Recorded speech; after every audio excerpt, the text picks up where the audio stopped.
Good morning. We are back. It's Josh Widdicombe. It's like we've never been a while. It is. I feel like it's been ages. So, let's cut to the chase, producer Neil. I mean, we've had a month off. Pret Manger. Yeah. Yeah. I mean, what a month. No, I was in Pret Manger earlier. I need to get this off my chest. There was a woman. I don't know if I was being pranked. I don't think I was. Were you on the early shift? You are? Well, no, because someone say I'm overqualified when I tell you this story. Woman with a trainee badge on, who was serving me, asked me what the opposite of sweet is. Her and the two other people, because their English wasn't very good, were debating whether there is an opposite to sweet. Okay, right. No, I still don't think that if you work in a food shop, you should know what the opposite of sweet is. No, maybe they knew what the opposite was, but they didn't know what the opposite word in English was for it. They didn't know the word sour. No, I understand. I understand they've got taste buds, Okay. presumably. I just thought, you know, if I was on training to work in a food shop, I'd probably try and cover up that lack of knowledge. And I'm a big fan of Pret Manger. Yeah. As you know. We've been toying with going on a date to the first ever Pret Manger restaurant, haven't we? Well, yeah, Pret Manger, I spotted a story that they now do evening meals. At last. So I thought you and I. I mean, I don't ever think anyone's felt the need for that to exist, have they? Well, clearly they must think that they do. Well, I'm not judging their business acumen. It's like the new short. There's a new Soho House I heard opening in Shepherd's Bush, and I thought, wow, he's really misjudged this. And I thought, actually, he probably knows more than me about where people want to go to Soho House. Yeah, we got involved in a tweet. I got involved in a tweet conversation with Pret Manger because of my main issue, which is I have been on holiday for 2 weeks, and the take-home message of that is why are the sourdough, pesto, mozzarella sandwiches, melts, only available in departure lounges? Why? I would say you need to get out more, but clearly you No, do. I did get out. I'm going on holiday purely to have them. But I asked Pret Manger, yeah. I texted them at Pret. I tweeted them, sorry. I haven't got their text number. I don't think they've got one. At Pret. And I'd done this a month before. They said they'd look into it. They haven't looked into it. I put, why is there no sign of the cheese and pesto baguettes outside of an airport setting? I love them. And then they replied, afraid there's not enough space in our other shops. Oh, that isn't a thing. How is that a thing? Why is there more space in an airport where their shops are the same size? Not necessarily. They are, I've seen them. I've been in different sized Prets before. So that have one I. in the corner that's tiny, that one up there that's massive. Neither have got space for the baguette. Anyway, good news, people. I've put, can't you just make it sandwich of the month? I'd buy it every day. To which Pret replied, oh, nice idea, we'll pass it on to the team that decide our monthly chef specials. To which I replied, I would love to be on that team, what a job that must be. They didn't reply. There we go. You really have been living the high life. Yeah. So, much like Pret Manger restaurant, shall we give the menu for the show? Go on then. Matthew Crosby. All the usual stuff. Port Isla, this is, which is named after Isla Fisher, who played Shannon in Home and Away. It's not true. Josh Widdicombe, XFM. God, I loved Isla Fisher back in the day. Wasn't Home and Away good? Yes, but not as good as Neighbours, that's the answer. It must be horrible being Home and Away. Did you not think? Home and Away was essentially Paul Ross. But you know, you're good, but the problem is Neighbours or Jonathan Ross. Do you know what I mean? Yeah. Then Paul Ross, Big Breakfast, say he was in the top 5 presenters of Big Breakfast of all time. But Jonathan Ross, different level, mate. He's in the top 2 Ross brothers. He's in the... They're both in the top 2 Ross brothers, aren't they? Yeah. Yeah, apart from Ross Kemp. Anyway, I don't think he was related to them. That's not how names work. Unfinished business. Just whatever people have written into us about, really, isn't it? yep. Hello, Josh. In episode 103, were we ever so young? While listing 90s WWF tag teams, producer Neil referred to the heart. Is this about WWF? Don't care. Oh. Neil, we're not making this a hive for people to discuss a fake sport. It is. I don't think if we talk about it, we encourage it. I don't think WWF needs this oxygen of publicity. Isn't it called WWE anyway? Yeah, it is now, but it was WWF. Oh, let's carry on. The Hart brothers, who are not even as good as the Ross brothers, certainly comprised a WWF tag team, but they were actually known as the Hart Foundation. What? Were they? This is getting interesting. Is that after the British Heart Foundation? No, no, it's not. Their surname was all Hart. So What? they were known as the Hart. Anyway, They were all Hart. they were all Hart, yeah. A lot of charity work. And latterly, the new foundation own an Anvil Hart. Well, Anvil isn't a... This whole sport is absurd. Tom, thanks for email. No. Never contact us again. Dear Josh, producer Neil and intern Charles, thank you for... Sorry, Tom, do contact us again. But if you contact us again like that, you know, if you want... there's other people on the radio this morning that would love to hear about WWF. I'll give you an idea. One of them slagged me off publicly before. Dear Josh, producer Neil and intern Charles, thank you for reading my previous email regarding Bombay Mix in an episode 102. This is more like it. I tell you what, that person would not like an email about Bombay Mix with their views. Let's put it that way. Come on. Although my DJ activity is limited to creating playlists for student parties, I've since snapped up at the Bombay Mixer on Twitter, just in case this whole degree thing doesn't work out. Next step, business cards, the Bombay Mixer. Now, I've told you earlier, I am cutting down on the amount of people I follow, but the Bombay Mixer, I will certainly have a look. Okay. One more, very quickly. Yep, go on. Dear Josh, producer Neil, not sure when you mentioned fat camps, but you did, and I used to work at various fat camps around the UK and found a way of making a bit of money on the side. This is brilliant. I used to bring in biscuits, cakes, chocolate, and even Chinese takeaways and sell them to the kids trying to lose weight. Aw. Entrepreneurial. I but love the terrible. idea of smuggling in a Chinese takeaway. This went on for 6 months until I was found out and sacked. Cheers and keep up the good work, long-time listener Andy. That's disgraceful, Andy. Who the hell is a Chinese takeaway dealer? I like the idea of people go, this is cut with a Thai curry. This is a... Josh at xfm.co.uk. If you have any unfinished business, we'll give you the list at the end of the show. Anything we talk about, we want to hear about, except WWF. Josh Widdicombe. Catfish and the Bottlemen, Kathleen. Who's that about? Girl called Kathleen. Girl called Kathleen, yeah. And we've discussed this before, not a cool name. Right, let's move on. I just think, you know, go with a more modern name. Freya. Yeah? Is Freya a more modern I name? don't know. I was struggling. You know, I don't know, Neil. Shall we do the topics? Yes, please. Okay, number one. This is what we want to hear about. And the at XFM or 83936. 83936, always keeping you on your toes. Seeing famous people abroad. Have we not done this before? Let's cut to the chase. I didn't have to. I was asked to, and I did support Jack D in Dubai. Don't want to brag, but Gary Rhodes was in the audience, mate. G Rhodes, as I call him. Did he G Rhodes is a very small country lane. If you it's basically a path, a G Road. Did he still have, and then you did a kind of... I didn't want to interrupt you, but did he still have his massive spiky hair? No, he's kind of brought it in, but it was still spiked. Oh, okay. I think the years he spiked it means it'll only go one way now. Right. So he can trim it down, but he can't restyle it. He's a human Leandi. Yeah, exactly. It's topiary. Yeah. But, you know, topiary would still be the most cultured thing that you'd get if you went to Dubai. The land where culture goes to die. It's absolutely... Gary Rhodes, everyone in Dubai basically is of the view that they're having a really good time and they need to tell you how bad it is in Britain.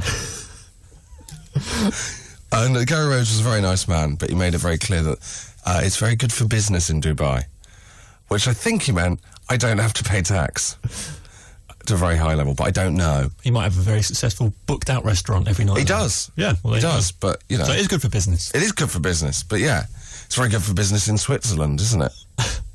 Anywhere his restaurants, because he makes such fine food. Oh, he makes very good food, and he was a very nice man. I'm saying this. What I'm saying is, Dubai, people in Dubai, I don't know what I'm saying. What topic do you want to do?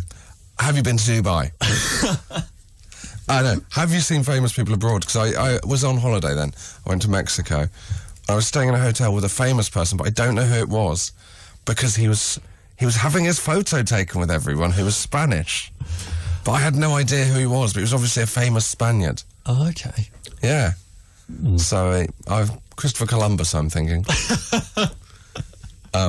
You know, the explorer, and then he directed that Harry Potter film, didn't he, Christopher Columbus? Yes. What's your topic? Well, I was given the task of looking after my child unsupervised. Oh, yeah. Which is growing up. 18 months in. It's quite brave. Good. How'd it go? Well, she's a toddler now, so I kind of... You know, toddles. Well, she toddles, and she toddles quickly. Considering the length of your legs, which is long for an adult. Yeah. But bearing in mind, we live in a 2-bed terrace. It's 2 up, 2 down. I still managed to lose her for 30 seconds, and it was the worst 30 seconds of my life. Oh, my word, where was she? She'd hidden under the stairs. Like Harry Potter? Yeah, she was playing with the Hoover. Was she? Yeah. Henry? No. Another generic make, I can't think. But yeah, I was terrified. So my topic was: have you ever hidden, or when did you hide from your parents? Yeah, when have you hidden from your parents, or have you done like that kind of fake leaving of home? Yes, and consequences. And the consequences of it. Yeah, because we've got a strong moral core, unlike the tax system of Dubai. Josh Widdicombe. Shall we have a quick Singer Celebrity Abroad? Yes, please. Does this count, Neil? We haven't got the bells anymore. I saw Salma Hayek on a delayed flight to LA. We hadn't actually taken off when she came through into economy class. Ooh. Although we hadn't actually left British soil, we had been through passport control, and hence we're not technically in Britain. Does this count? Merv Wolford in Huddersfield. I'd say that counts. It does count, yeah. Yeah. Yeah. If he'd murdered her, or she'd murdered him, who would have been in charge of pressing the charges? 839. All right, excellent. No, if you have seen a celebrity abroad, that's all we want. Famous people abroad, or hiding from your parents. Not famous people hiding from your parents. When did you hide from your parents? If anything, I've made this more complicated. You're not going to text in now, are you? Josh Widdicombe. Podcast. XFM. Blur, Beetle Bum, Josh Widdicombe on XFM. If you want to hear Ong Ong, the new Blur song, it will be on Dave Rowntree at 10 p.m. tonight. World exclusive first radio play. World exclusive first radio play. I've heard it. Well, so it's not a world exclusive? No, well, I didn't play it out loud. It's not the first time anyone's you didn't play it out, or you imagine what it sounds like in your head? No, I've heard it. Let's move on. Matthew Crosby, welcome to the show. Great to be here. Sorry to put a spanner in the works so early on. Well, let's deal with this situation. It's a world exclusive radio play. Ah, okay. People have heard it before. Right. Like, I imagine Dave Rowntree's not going to go. I'm looking forward to hearing this. He just had the click track to drum along to, hasn't he? It's on a need-to-know basis, Dave. 4-4. Yeah. Nothing fancy. Don't go whiplash on us. How are you? I'm very good. I'm very good. Shall we cut to the chase? Yeah. Famous people you've seen abroad. Right, let's talk about it. I was on holiday. That's most of my going abroad is holiday. I was on holiday in Las Vegas with my parents. Legend? Yeah, fantastic. What? How old are you? I was 17, so 97. Oh, what a strange choice of venue. Well, we were travelling all around the States. Oh, okay. In fact, we met 2 different celebrities on our journey. First one was REM singer Michael Stipe. Whoa, that is good. Pretty incredible. They just signed an 80 million deal with Warner Brothers, and I congratulated him on that. He's a big, avid reader of Q magazine. What did he say? He said, "Don't believe everything you read." And I was like, "But come on then." Mate, and also I said, I saw you guys. This was the period when he was claiming to be straight as well. It was, a lot of lies going on. He was pansexual. That's what he described. Oh, is he himself as. pansexual? Pansexual. He's attracted to pans. Yeah. Saucy. Hey, come on. Oh, very good. Very, very strong. You're not known for your puns, but when you bring them out, they're very strong. Yeah, all my pans.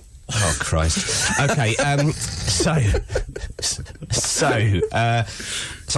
saw him. Oh, I said, I saw you guys at Milton Keynes Bowl. Oh, yeah. And he said, was that a sleeper? Yeah, he said, was that the one with Radiohead? And I said, more importantly, it was the one with Sleeper. And he clearly liked Radiohead way more than he liked Sleeper. Wasn't happy to be reminded of that. Sleeper and the Cranberries, come on! Was that when he brought Louise Werner out to sing Happy Birthday? That's recounted in her book. I was in floods of tears reading that second time round. I was there. Wow. But more importantly than that, while we were in Las Vegas, we ran into in a shopping centre Richard and Judy. Oh, wow. Height of fame as well. Mid-90s Richard and Judy. Wow. The power couple. No. What were they doing? Shopping. That was pretty much it. They were just sort of browsing the shops. Judy buying any shoes? She was not buying... I asked that. Because of a rumour that I'm not going to be able to repeat on air. All right, good. Don't then. I won't. So she was not buying any. She was not buying any shoes. They were just browsing the shops. But my brother ran after them and had a little chat with them. And I said, "What did you say?" And he said, "I said I was a big fan." I was like, "I did this." Who's a big fan of Richard? I mean, they're just there. It's like saying I'm a big fan of Oxygen or food. It's just around. I bumped into John Watson on a train. I said, "I'm a massive fan." No one's a massive fan of John Watson. No. He must know you're lying. Yeah. It's just if you say to somebody, I once, this is again a very, very deep reference. I once ran into Dale Crover of the Melvins, former Nirvana drummer. But I said to him, "Your solo album is the best album of all time." I was very drunk, and he basically told me to go away because I was bothering him. It's like, it clearly isn't. Please go away. The worst, and I've never really taken on this, is I was once very drunkenly accosted Stuart McConey. I am a huge fan of Stuart McConey, but then I just wouldn't leave him alone for telling him how much of a fan I was, and he must have thought he can't be as big a fan of Stuart McConey as he claims to be, but I am. Yeah, I'm a massive fan of Stuart McConey. My ex-girlfriend, when we were out in the pub one night, we ran into Mark Radcliffe, and she went up to me and said, "Oh, I wish you were still on the radio." Oh no! Oh wow! Not good. Josh Widdicombe. So, let's run through celebrities abroad. We've got loads of these, so I'm just going to blast through them. We'll blast through them until I see Neil doing that thing with his hand, which says wrap it up. We saw Hugh Grant in Sydney Airport. They opened the diplomat passport control line for him. Oh, as we had our baby with us, the laid-back Aussies let us through next. My husband then asked the immigration officer, "Did Hugh Grant's entry to Australia?" That's very good. We've had some strong puns already, but that's superb. Did Hugh Grant... Say it again? Did you grant Hugh Grant's entry to Australia? Very nice. Sadly, the brilliant line was met with no comment except an extra long check of our passports. Yeah? Happy with that? That the kind of thing we're looking for? Is punning a sign of international terrorism? I never thought it was. I mean, it's two ends of the spectrum. You get that, which is a detailed story, and I saw Minty from EastEnders in the Wigan Pier Bar in Tenerife. I mean, it does paint a wonderful picture, though. It does, yeah. I was once at the circus in Siem Reap, Cambodia, and Billy Piper was sitting behind me. Wow. Can't be much of a circus if you kept looking behind you. Would you ever know if someone sat behind you? Well, I've just remembered. I was once in a circus. A circus, and I was once at a show in Paris, and Alex Jones from The One Show was sat behind me, and didn't know which way to look. I bet. Wonderful woman. 83936. Tweet us at XFM if you've ever seen any celebrities abroad. That's right. We've run out of ideas. Josh Widdicombe. Podcast XFM. Coming up, and I'm very excited about this. We've got a new game. Brilliant. I'm not going to say what it is, but it is called Neil or No Neil. I'm in. Yeah, who isn't? Excited, Neil? I'm not sure I'm in. You're not in? So I'm guessing no Neil. Is that the game? Have we just played the game? Have you? It's a stealthy way of making me a contestant. We're going to work out whether he's sat behind the desk or whether he's kneeling. Josh Widdicombe. Podcast XFM. Believe Mumford and Sons on the Josh Widdicombe Show on XFM. Matthew Crosby. Hello. Not as good as Cher's version. I thought. No, They did no use of the old vocoder. I know, it's almost like they didn't realise that was the best bit. It's almost unrecognisable. It's a very unusual cover. Yeah, it's Very unusual. they've made it their own. I'll give They them that. have, like Joe Cocker did with a little help from my friends. They've really just taken the song, dismantled it, and reassembled it. Neil, Josh, you must be excited because you've got a new game, a new feature. I'm a little bit nervous. Are you? I don't know if it's that good. Well, we'll see, won't we? All right. That's a great way to pitch a game, by the way. Yeah. Start with, I People don't know at if it's home that are good. going, shall we go out to breakfast? No, it's not going to be any good. Yeah, let's go. Well, Josh, you set up the premise of what it is. It's called Neil or No Neil. We might have come up with the name first. And then we came up with the name on air, didn't we? Yeah. And then we thought, well, that needs a game. So you're going to give us moments in history and tell us what you were doing at the time. And we have to guess whether you're lying or not lying.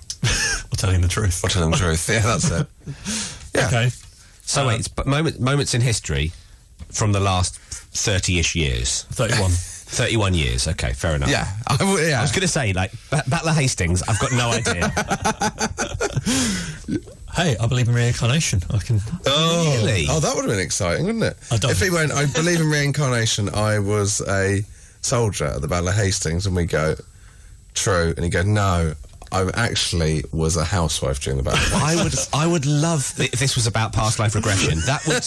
I think we've come up with a much better game. But let's play your one first. All right. I'm going to take you back to the year of 1993 Oh, yeah, big year. /94, Okay. when Man United won the Premiership ahead of Blackburn. Oh, yeah, I remember that. But was I in primary school and dropped from the A to the B football team because I scored 2 own goals and cried slightly. Well, on the day? Yeah. No. Well, yeah, on the final day of the season, actually, it was. Yeah, okay, yeah. Yeah, that's the game. Yeah. Okay, or... Oh, no, it's just that? Yeah. Oh, were you? Oh. Well, so you were dropped from the 2 own goals. What were the own goals like? Well, one was Oh, about... it's false. No, one was on the 6-yard box, and I tried to hoof it out with my left foot, which is my weaker foot, and just went straight in the top corner. Beautiful. Yeah. And the other one was just a nasty deflection that I couldn't do anything about. Past the keeper, but I got the blame for it. Deflected off which part of you? My knee. Deflected off the knee. And you said you cried a little bit. Was this sniffles? Was it full on tears? Sniffles, and then I think I cried more when I got home. I think this is true. Yeah. The speed with which he responded with my knee. That was the duck's eye. We're going to go Neil. It is Neil. Oh, yes. Yeah. Let's have another one. Slightly bleaker. Okay. That was quite bleak in the first place. The day Princess Diana died. Oh. Okay. Well, as a conspiracy theorist myself, I'm already going no Neil because that didn't happen. So, as the news broke... She's living with Paul McCartney and Lord Lucan. As the news broke, I came downstairs to find my mum and dad watching the TV. And as my mum was busy, I had biscuits for breakfast and then went and played my Dreamcast. Oh, I think that's too... Yeah. I think that's too many references to things that you'd expect to have happened. Yeah, it's a little bit... It feels almost like an alibi. Yeah, the Dreamcast thing, that was the bit... Yeah, come on, mate. We're not... What game did you play? I think it was Echo Dolphin. Oh, too obvious. No. That's- come on. Why didn't you just say entry Earthworm level. Jim? Too obvious. No, I think we've got to go no Neil. No, Neil. It was no Neil. Oh, what was the correct answer? I did have biscuits for breakfast, but I didn't play my Dreamcast because that wasn't released until 2 years later. Oh. This isn't thrown together, guys. No. So you wanted to be found out.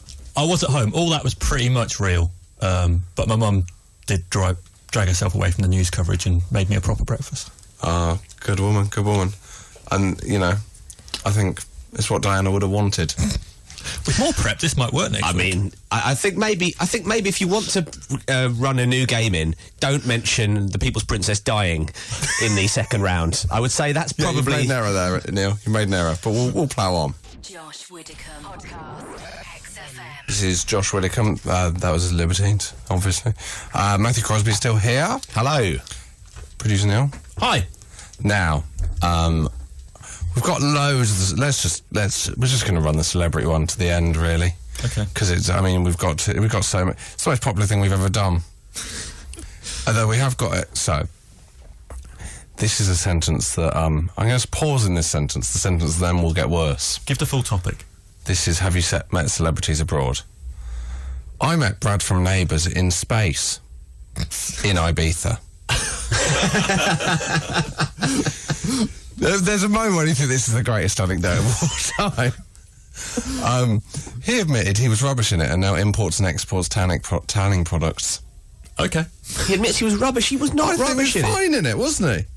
I mean, yeah, he was there at a golden time for Neighbours. Him and Natalie Imbruglia. Yeah. I mean, sure, they've both gone on to bigger and better things. I'm currently wearing Brad's tanning product right now. Yeah. Listeners at home won't be able to see that, obviously. No, but yeah. Don't be a hater on your own work. Back yourself, Brad. Back yourself. Do you want big news? I saw Arsenal physio Gary Lewin and... Can we remind it, celebrities we're looking for here? And Linda Robson from Birds of a Feather in Cyprus 2012. Open brackets, not together, let's not start rumours. I mean, that's not a rumour that's going to really catch. I'd be very surprised if that's true. No one's on Google Twitter. image searching Gary Lewin and Linda Robson to see whether they're stepping out together. Was on a plane with Glenn Hoddle to Gibraltar. Nice. Yeah. They all count. Yeah. I once saw former Plymouth Argyle chairman walking through a French village on holiday with my parents. No story, but thought you might like to know. Astonishing. I thought you said you had loads of these. I do. Where's proper celebs? You want to get some I proper saw Mel B A-listers? in Times Square in 2004. That's what I'm talking about. Now we're back in the game. Yeah? Mel B, Times Square. Good stuff. Yeah? Do you want one more? Yes. Okay. I haven't got one. Oh. Because I started deleting them because I thought I had too many. And now I haven't got enough. All right. I was with a group of friends in Manger, probably not how it's spelled, Spain. Manger, nearly 10 years ago. And as we strolled past one of the dozens of paella selling haunts, racist. No, I think that's probably just true. Do you think? There's plenty of places that sell paella, as it's pronounced. Ah, no, don't. No one likes that. Paella. Where were they? Naya. Naya and paella. In España. As we strolled past dozens of paella selling haunts, we got to, there was sat cracked-faced, expletive-spewing chef Gordon Ramsay. Oh, see, that's what I'm talking about. That's fantastic. Hating to inflate egos, I strolled casually by, but my best friend Hannah stopped dead, her jaw on the floor, totally awestruck. She hurried over and continued to tell him how his Thai green chicken curry recipe had changed her life. See, that's exactly what you want to do when you meet a celebrity, is tell them something that's so clearly not true, just to make them feel good about themselves. He told her in no uncertain terms to F off. Oh, no! Not really, but it would have made my story a whole lot more interesting. Josh Widdicombe podcast. XFM. Right, now, the final, we get to the end, plugging. So, what would... I'll plug first. Shall we? I'll be mother. So, Last Leg is back on Thursday. Election special. Am I allowed to say that? Yeah, you can say that. Can I say who's on it? No. If they're not related to a political party. Yes. Alex Brooker. Piers Morgan. Okay. Which is exciting. And then the following week, Jeremy Paxman. And then we're back for election night, in which a series of parties we're not allowed to mention compete for a prize that we're not allowed to mention. You're making it seem like it's a game show now. It's not. More or less is these days, the way politics is going. Too right. I'm not allowed no, to make not that point. Not allowed. It's going very well. equally for all parties. So that's Channel 4, what time? 10 o'clock on Thursday. Tour, there's a new tour in autumn. It's going everywhere. joshwiddicombe.co.uk. And also, there's one other thing, but I can't remember what it is. So, we'll move on. It was Last Leg. I did them in the wrong order. So I'm doing a show up at the Edinburgh Fringe in August, which is a long way away. But what's not a long way away is all my previews. Now, I don't have a website, but I've got a Google Calendar. So if you search Matthew Crosby Edinburgh Previews in Google Calendar, then you will find all my Edinburgh previews listed. We will tweet it. Yeah, you better tweet it. I've got to work out a way to embed my calendar. For Edinburgh? The tickets are available from Edinburgh through edfringe.com and other places. There we go, Neil. Listen, You told me to move it on, so we haven't got time for yours. Thank you. No. Dave Roundtree tonight at 10's got a world exclusive play of a brand new Blur song. And unfinished business for next week. Hiding. We want emails on. We want your emails on. Josh@xfm.co.uk on. Hiding, Celebrities Abroad, Deal or No Deal, and Do You Know Joe Swash?